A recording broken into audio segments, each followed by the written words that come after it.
మన మంత్రికి సంబంధించిన సీనియర్ నాయకులు మీ అందరికీ కూడా పేరుపైన నమస్కారాలు తెలియజేస్తున్నా. కొంత ఇబ్బంది మనకు ఉన్నది ఇప్పుడు మన జిల్లా పరంగా. చాలామంది కూడా మనం కొత్తగా వివిధ హోదాలకు వెళ్ళి వివిధ పార్టీలకు వెళ్ళి మన పార్టీకి చేయడం జరిగింది. మీ అందరినీ కూడా అతి త్వరలోనే మీకు తగ్గట్టు మన జిల్లా స్థాయిలో, రాష్ట్ర స్థాయిలో, మన మంత్రి నియోజకవర్గ స్థాయిలో కూడా మీ అందరినీ కూడా అపాయింట్మెంట్ చేయడం జరుగుతుంది.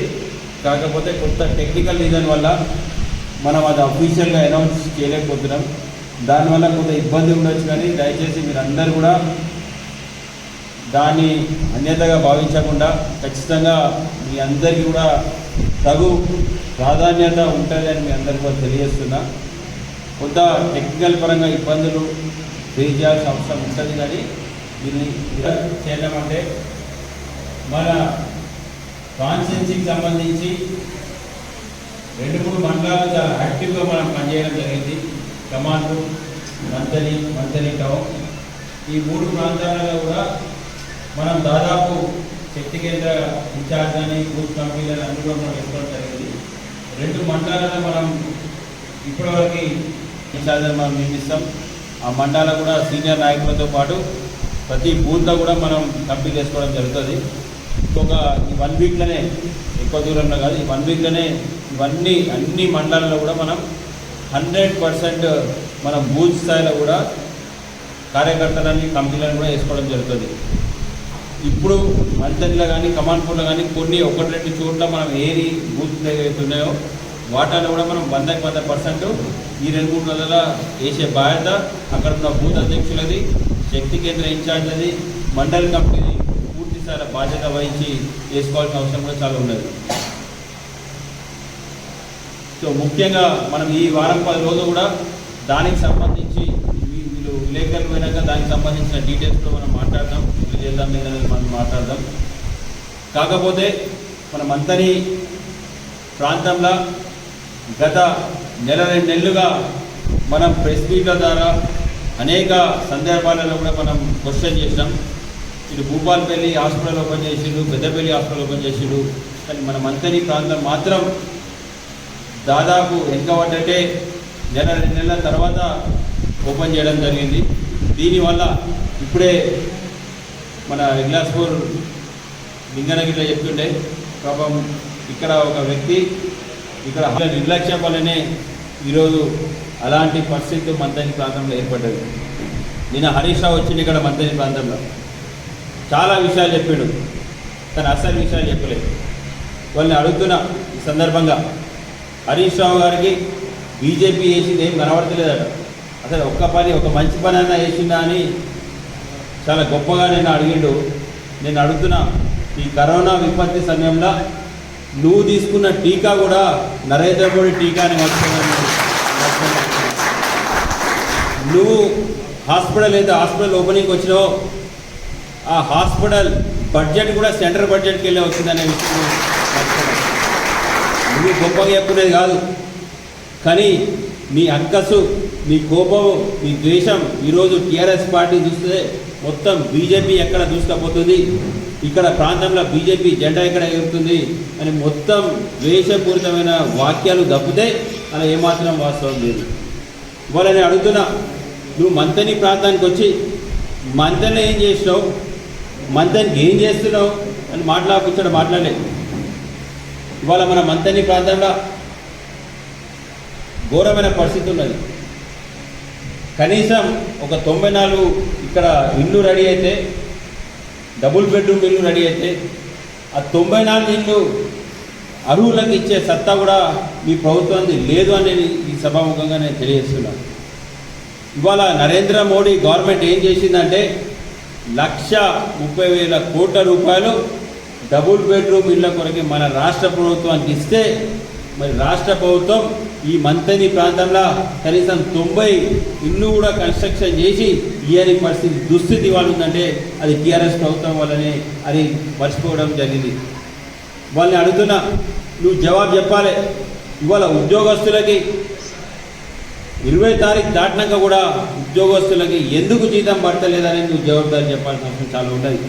అనేక ఉద్యోగస్తులు చాలా పాపం వాళ్ళందరూ కూడా ఇక ఉద్యోగం వస్తుంది కదా, నెల నెలకి 30,000 50,000 వస్తాయి కదా అని ఓ బండి కొనుక్కున్నారు, ఓ వాహనం కొనుక్కున్నారు, ఓ ఇల్లు కట్టించుకున్నారు. అలా ఈఎంఐ పేమెంట్లు 5వ తారీఖుకి వెళ్ళి 10వ తారీఖు వరకు ఈఎంఐ పేమెంట్లు బ్యాంకులో ఆటోమేటిక్ కట్టేస్తుంది. ఇవాళ మీ చేతగాని ప్రభుత్వం పైసలు ఇవ్వనందుకు వాళ్ళ ఈఎంఐలు పాపం ల్యాప్స్ అయ్యి వాళ్ళ క్రెడిట్ స్కోర్ అంతా దెబ్బతింటుంది. అదే కాకుండా కూడా వాళ్ళకి 2,000 రూపాయల ఫైన్ కూడా వాళ్ళు కట్టాల్సిన పరిస్థితి వస్తుందంటే అది మీ ప్రభుత్వం వల్లని మర్చిపోకని సందర్భంగా తెలియజేస్తున్నా. ఇవాళ మన రాష్ట్రంలో ఆర్థిక పరిస్థితి మొత్తం దివాళా తీసింది. ఇవాళ మరొక శ్రీలంక లెక్క తయారైంది మన రాష్ట్ర ఆర్థిక పరిస్థితి. ఏ కాంట్రాక్టర్కి బిల్లు లేదు, ఏ సర్పంచ్కి బిల్లు లేదు, పనిచేసిన ఏ ఎంపీటీసీకి బిల్లు లేదు. ఇవాళ ఉద్యోగస్తులకి జీతాలు లేవు. ఇక్కడ మన ప్రాంతాన్ని అయితే మర్చిపో, కానీ ఆరోగ్యశ్రీ ఎక్కడ కూడా ఏ హాస్పిటల్ కూడా తీసుకుంటలేదు. ఎడ్యుకేషన్ ఇన్స్టిట్యూట్లో కూడా ఏ హాస్పిటల్ కూడా ఏ ఎడ్యుకేషన్ ఇన్స్టిట్యూట్ కూడా చెల్లింపు లేదు. అంటే ఇంత దుర్మార్గంగా ఒక ఫైనాన్షియల్ వ్యవస్థని మొత్తం నాశనం చేసి ఇవాళ మన రాష్ట్రంలో బడ్జెట్ లేకుండా చేసి గొప్పగా మేమేదో చేస్తున్నామని చెప్తే ఇక్కడ ఎవ్వరు ఇక్కడ నమ్మడానికి లేరని ఈ సందర్భంగా తెలియజేస్తున్నా. భారతీయ జనతా పార్టీ వచ్చి నరేంద్ర మోడీ వచ్చి అన్ని ప్రభుత్వ సంస్థలు అమ్ముతుండు అని ముచ్చట పెడుతుండ్రు. నాయన కొంచెం తెలుసుకోవాలను. ప్రభుత్వ సంస్థలు అనేటివి ఒకప్పుడు ప్రైవేట్ పరంగా ఎవరు నడపలేని పరిస్థితుల్లో దాని మీద ప్రభుత్వం పెట్టుబడి పెట్టినా లాస్ అయినా పర్లే అని నడిపించే ఆ వ్యవస్థని అప్పుడు ఒక టెంపరీ బేసిస్లో కొన్ని సంస్థలు ఓపెన్ చేయడం జరిగింది. ఇందులో ఈ సంస్థలలో దాదాపు 70-80% కాంగ్రెస్ ఉన్నప్పుడే అవన్నీ కూడా ప్రైవేటైజేషన్ చేయడం జరిగింది. ఇవాళ నేను అడుగుతున్నా, ఒక సామాన్యంగా నేను అడుగుతున్నా, ఎయిర్ ఇండియా ప్రైవేటైజ్ చేసినట్టు గొప్ప చెప్తున్నావు. ఎయిర్ ఇండియాలో వేటోళ్ళు ఎవరు? రైతులు పోతుందా, కూలీలు పోతుందా, కష్టపడేవాళ్ళు పోతుందా? పైసలు ఎక్కువ ఉన్నాయి, తొందర పోవాలని పైసలు పెట్టుకుంటాడు ఎయిర్ ఇండియాలో పోతుండ్రు, అంతేనా కాదా? మరి ఆ ఎయిర్ ఇండియా లాస్ అయితే మరి సామాన్య ప్రజలు ఎందుకు ఆ లాస్ దాన్ని ఎందుకు భరించాలి? సో అలాంటి వ్యవస్థలు ప్రభుత్వం మీద భారం పడియకుండా, ప్రభుత్వం మీద భారం పడుతుందంటే పేద ప్రజల మీద భారం పడుతుందంటే అలాంటి వ్యవస్థలు ప్రభుత్వానికి సంబంధం లేకుండా లాసులు ప్రభుత్వం మీద పడకుండా కొంత ఉపశమనం మనందరికి కలిగే విధంగా ప్రభుత్వం ఆలోచిస్తే ఇంత దుర్మార్గంగా ఈ మాటలు మాట్లాడుతుంటే చాలా బాధ అనిపిస్తుంది. ఇవాళ నేను మాట్లాడుతున్నా, మొన్న మీ అందరికీ తెలుసు పాపం ఇవాళ మహిళలకి రక్షణ అనేది లేదు హైదరాబాద్లో. ప్రతిరోజు పేపర్ తీస్తే ఒక మైనర్ పిల్ల మీద, బాలిక మీద అత్యాచారం జరిగిందనేది మనం చూస్తున్నాం. ఇవాళ మన హైదరాబాద్లో యువత ఎట్లా తయారైందంటే డ్రగ్స్కి అలవాటైపోయి, పబ్బులకు అలవాటైపోయి, తావుడుకు అలవాటైపోయి ఇవాళ వాళ్ళ మద్దుల పిల్లల్ని ఘోరమైన పని చేస్తున్నారు. వాళ్ళ మీద స్పందన ఉన్నదా? వాళ్ళ మీద మాటలు ముచ్చట ఉన్నదా? లేదు. హరీష్ రావుకి రావు మాటలు. మరి ఆ మైనర్ బాలికల మీద ఇన్ని అత్యాచారాలు జరిగితే మీ ప్రభుత్వం ఏం చేస్తుంది? దాని మీద మాటలు లేదు. ఇటువంటి వ్యవస్థల మన తెలంగాణ యువత అంతా ఖరాబ్ అయ్యే సమయంలో వాళ్ళకి ఉద్యోగాలు ఇప్పిస్తా అని చెప్పి మోసం చేసినప్పుడు ఆ మాటలు ముచ్చట లేదు. కానీ ఇవాళ మన భారతదేశంలో ఉన్న ప్రతి ఒక్క యువత ఒక 4 సంవత్సరాలు వాళ్ళకి మంచి ట్రైనింగ్ ఇప్పించి, ఒక మంచి వ్యవస్థ ఇప్పించి వాళ్ళని ఒక మంచి లైన్లో తీసుకొద్దామనే ఒక గొప్ప ఆలోచనే అగ్నిపథ్ స్కీమ్. అది అలాంటి స్కీమ్ని మీకు అవగాహన ఉందా లేదా తెలియదు. అలాంటి స్కీమ్ని ఇవాళ యూత్ అంతా రెచ్చగొట్టి యూత్నంతా కూడా అన్యాయం చేస్తుందని మాట్లాడిపోయినాం. ఇవాళ మనం పేపర్ చూసి అర్థమైపోయింది. మొన్న రైల్వే సంఘటనలో ఒక సాయి డిఫెన్స్ సంస్థ అనేది, ఎందుకంటే ఇప్పుడు ఈ అగ్నిపథ్ స్కీమ్ ద్వారా ప్రతి ఒక్కరికి కూడా ట్రైనింగ్, ఉచిత ట్రైనింగ్ కేంద్రం ఇస్తుంది. వాళ్ళందరికీ కూడా నెల శాలరీ ట్రైనింగ్ పీరియడ్లో కూడా కేంద్రం ఇస్తుంది. అలాంటి సిస్టమ్ ఇక్కడ ఉంటే ఈ సాయి డిఫెన్స్ కంపెనీ లాంటి ఊతపడిపోయే ఆస్కారం ఉన్నది. ఎందుకంటే వీళ్ళందరూ కూడా దుర్మార్గంగా ఒక్కొక్కరి దగ్గర 1-2 లక్షల రూపాయలు వీళ్ళు వసూలు చేసి వీళ్ళని ట్రైనింగ్ ఇప్పించి డిఫెన్స్ పంపించే వ్యవస్థ వీళ్ళకు ఉన్నది. అటువంటి వ్యవస్థ గడ్డి కొడుతున్నది కేంద్ర ప్రభుత్వం. ప్రజలకి ఈ 1,00,000, 2 లక్షలు కాపాడుతుంది, మరి వాళ్ళ పైసలు పోతున్నాయనే ఒక దుర్మార్గమైన ఆలోచనతో ఆయన ఒక అందరినీ కూడా విగదల్పి వాళ్ళందరినీ కూడా ఎగ్జైట్ చేసి ఆ ట్రైన్ కాలబెట్టించిన పరిస్థితి. అది కేవలం ఆయన సంస్థ నష్టపోతుంది అనే ఒక భావనతోని ఆ ట్రైన్ కాలబెట్టిన పరిస్థితి. దాన్ని తెలుసుకోకుండా హరీష్ రావు గారు మరి తెలుసుకోకుండా ఆయన వచ్చి ఇక్కడ యువత అంతా కూడా కేంద్ర ప్రభుత్వం అగేన్స్ట్ ఉన్నట్టు మాట్లాడుతున్నారు. దయచేసి కొన్ని విషయాలు తెలుసుకొని జనాన్ని రెచ్చగొట్ట కూడా మంచుకుంటుందని నేను ఈ సందర్భంగా తెలియజేస్తున్నాను. ఎందుకంటే మీ స్థాయి తగ్గట్టు మాట్లాడితే మంచుకుంటుంది. ఏది పడితే అది మాట్లాడి ఇక నేను హరీష్ రావు అని ఇక ఇన్ని రోజులు ప్రజలు నేను ఏం చెప్పినా నమ్ముతారు, ఇప్పుడు కూడా నమ్ముతారు, ఇప్పుడు ఎవరు నమ్మే పరిస్థితి లేదు. గంత గొప్ప స్కీమ్ అది. ఒక 4 సంవత్సరాలు ఒక యువతని తీసుకొని మన దేశ రక్షణ కొరకు ట్రైనింగ్ ఇప్పించి అన్ని రంగాలలో ట్రైనింగ్ ఇప్పించి 4 సంవత్సరాల తర్వాత ఆయన దేశానికి ఆర్మీ ఇవ్వాలంటే ఆర్మీ ఇవ్వగలుగుతాడు. ఆయన క్యాపబిలిటీ, ఆయన సూటబుల్ ఉంటే ఖచ్చితంగా ఆర్మీలో తీసుకుంటారు. లేదు అంటే ఆయన వివిధ సంస్థలలో కూడా ఆయన ట్రైనింగ్ ఆయన హెల్ప్ చేసి ఆయన తీసుకొచ్చే ఒక మంచి గొప్ప ఆలోచన అసోంటి. ఎందుకంటే ఇవన్నీ చేస్తుంది కేంద్రం. మాట్లాడడం జరిగింది. ఖచ్చితంగా అది ఏమాత్రం న్యాయం కాదు. వాళ్ళు మాట్లాడతారు, సింగరేణి గురించి మాట్లాడతారు. సింగరేణి కేంద్ర ప్రభుత్వం అమ్మకరమ్మన్నట, ఈయన చెప్పిందట, ఈయన వచ్చి మనకి ఎందుకు నేను అడుగుతున్నా, మరి నీకు అంత డిస్కషన్ ఉంది కదా. సింగరేణి సంస్థ ఎందుకు 1,000 కోట్ల రూపాయలు ఇవాళ సింగరేణి సంస్థ లాసెస్ ఉందంటే ఈవెన్ అక్కడ చేసిన ఎంప్లాయీ డిపాజిట్లు కూడా ఈరోజు కేసీఆర్ ప్రభుత్వం, టీఆర్ఎస్ ప్రభుత్వం ఆ పైసలన్నీ కూడా బయటకు తీసుకుపోయి స్కీమ్లలో దీనిలలో ఈ కాళేశ్వరం ప్రాజెక్టులకు ఉమరించి ఇవాళ సింగరేణి సంస్థను కూడా నట్టేట ముంచే పరిస్థితి తీసుకొచ్చిన పరిస్థితి కూడా ఇవాళ టీఆర్ఎస్ ప్రభుత్వం చేసింది. దాని గురించి మాట్లాడు. ఇవాళ సింగరేణి సంస్థ మరి ఇక్కడ పక్కపోంటి మంతెన్లు ఉన్న పక్కపోంటి జెన్కో ఉన్నది. మరి జెన్కోల ఇవాళ ఏఎంఆర్ కంపెనీకి ఒక ప్రైవేట్ కంపెనీకి ఏ విధంగా మీరు బొగ్గుదోవడానికి ఇస్తారని అడుగుతున్నా. ఈ సింగరేణి సంస్థ ఎందుకు చేయలేదైనా, లేకపోతే సింగరేణి సంస్థ కాదా కాదన్నా, ఎందుకు ప్రైవేటీకరణ మీరు చేసిరు, రాష్ట్ర ప్రభుత్వం చేసింది కాదా అని అడుగుతున్నాం. అంటే ఇక్కడ ఈ ప్రాంతాన్ని మొత్తం దోసుకున్నారు, బొగ్గు దోసుకుంటున్నారు, ఇసుక దోసుకుంటున్నారు.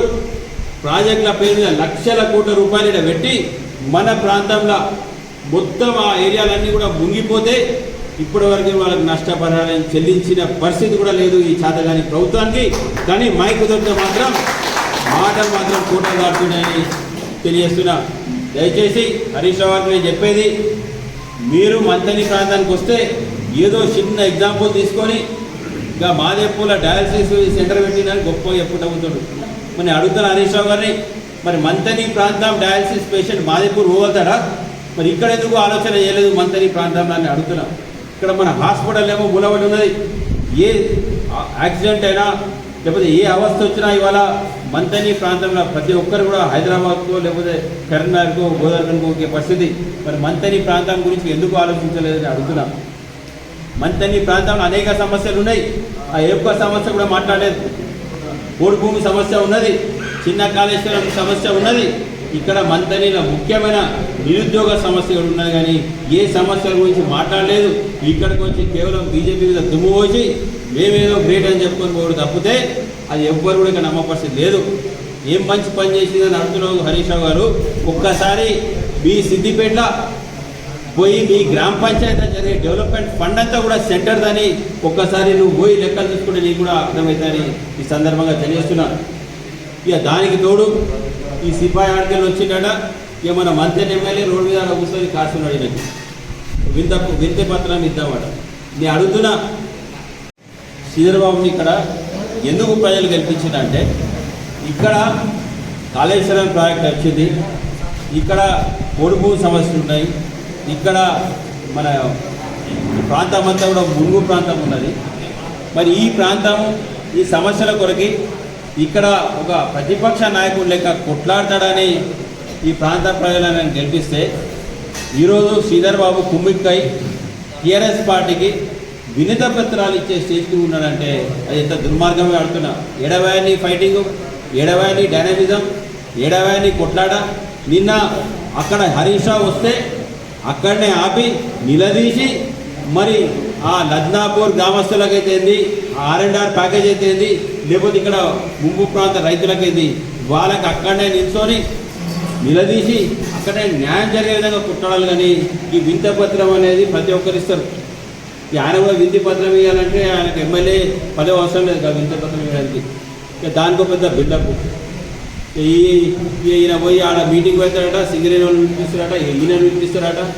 అలా మీటింగ్లో వినిపించేది ఏంటంటే నాకు అర్థమవుతలేదు. మీటింగ్లో చర్చించేది ఏంటంటే ఆల్రెడీ నువ్వు గవర్నమెంట్ పరంగా ఇస్తానో ఖచ్చితంగా ఇవ్వాల్సిందే. ఇంకా మళ్ళీ చర్చలు ఏమున్నాయి? ఇక్కడ అనేక ప్రాంత సమస్యలు ఉన్నాయి. అంటే ఇక నువ్వు తేపకో మినిస్టర్ వచ్చినా కొద్దీ ఇక రోడ్ల మీద కాసుకుంటూ కూర్చొని ఆ మినిస్టర్ రాగానే వింత పత్రాలు తీసుకుంటూ కూర్చుంటావు కదేనా? నిన్ను దాని కొరకేనా నిన్ను ఇవాళ మన మంత్రి ప్రతిష్ట మొత్తం కూడా భంగం చేసే విధంగా ఈరోజు ఇక్కడ ఎమ్మెల్యే చేసాడు. మేమేదో కొట్లాడతాడు చేస్తాడు అనుకున్నాం, కానీ ఈ వింత పత్రాలు ఇస్తే లాభం లేదు. మేము ఈరోజు అడుగుతున్నాం, హెచ్చరిస్తున్నాం కూడా. ఇదే హరీష్ రావు గారికి చెప్తున్నాం మేము, మీరు ఏ మీటింగ్లు పెడతారో ఏం చేస్తారో మాకు తెలియదు, కానీ మీరు మళ్ళొక్కసారి మంత్రానికి వచ్చేవరకు మీరు వినా వాళ్ళ సమస్యలు తీర్చకపోతే ఖచ్చితంగా బీజేపీ పార్టీకి వెళ్ళి మిమ్మల్ని అడ్డుకుంటాం, న్యాయం జరిగే